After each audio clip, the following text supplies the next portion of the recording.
Do you meditate? Yes. Sometimes? Have you ever seen a movie where the rocket ship is breaking through the atmosphere and the G-force is so strong that you can see the tension on the faces of the bodies that you're watching moving through space? Their eyes look like they're going to bulge out and their head looks like it's going to explode, and you can tell that they can hardly stand it, and then all of a sudden they break through, and then the relief of that tension is no longer there. That's what meditating is like. No, not quite, but it's sort of kind of like that. Sort of kind of like that, because your goal is to quiet your mind. But when you first start to quiet your mind isn't quieted. So you have a sort of internal battle going on, because you want to quiet your mind but it isn't. You want to quiet your mind but it isn't. You want to quiet your mind and it isn't. And you're so focused on quieting your mind you can't. And so we say, listen to the air conditioner. It's so beautifully boring. You have no judgment about it. I've heard better.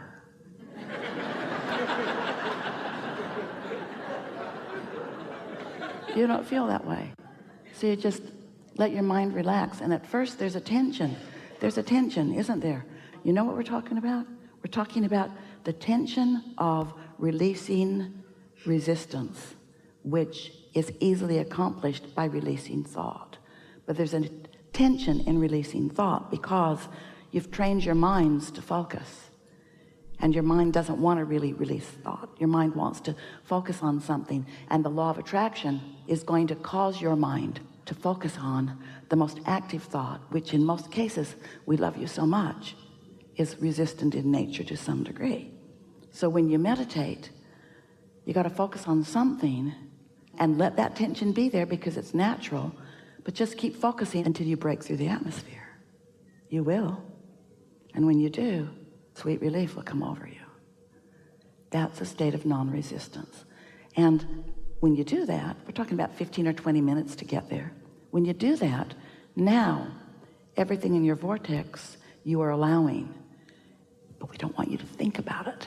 We want you to just sit in that relief, in that release, in that absence of resistance, and know, but don't know it so much that you're thinking. Just know that what's in your vortex is now calling you, and there's no resistance in you.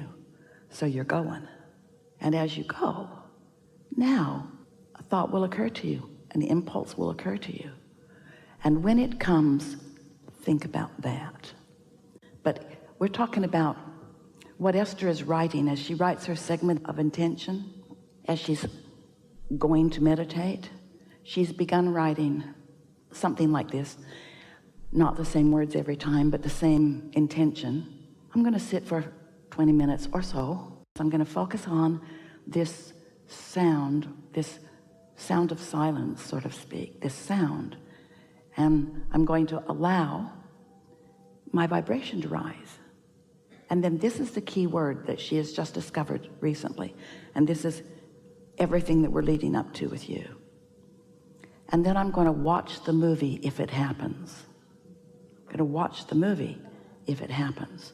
Not, I'm going to create a movie. Not, I'm going to take this issue and I'm going to work it over good. Because that's a reintroduction of the resistance she is talking about letting go of. I'm just going to watch the movie. I'm going to watch the non-resistant movie that my inner being has queued up for me. So I have one singular intention, and that is to release any resistance that I have. Okay, now that made perfect sense to you, didn't it? Your meditations are going to be so much more pleasurable from now on. Pleasurable and therefore powerful, but pleasurable is what we're going for. But therefore more powerful, but pleasurable is what we're going for. Because if you go for the power of it, you're going to try to create within it. If you go for the pleasure of it, you'll chill. You'll allow it to be. So you got that, didn't you? Now, what we're saying to you is that's the same stance that we want you to now be relative to everything that you want, because you've done the work. You have sifted through the data. You've done step one. Source has gathered the cooperative components. Step two is done. Now, your work relative to this subject is to let it be. Let it come to you. Don't try to direct it. That makes you focus in the same way that we were giving the example of. It makes you activate vibrations that are in your way. You are so close, not to this end result, to this never-ending pattern and path of results. You're not ever going to get it done. You're not ever going to get to the end, but you're going to have so much pleasure as the universe says, here you go. And you say, I see that. And then the universe says, here you go. And you say, I see that. The words that are coming from Esther these days are, I am bowled over by my now awareness of the cooperative universe that is acting on my behalf. She said it's like problem solution, problem solution, problem solution, problem solution, or question answer, question answer, question answer, question answer. And if the question and the answer are really close together, or the problem or the solution are so close together, then you have that feeling of your hands in the clay, but you don't mess it up by focusing upon a problem when you're not close enough to the solution to let it in.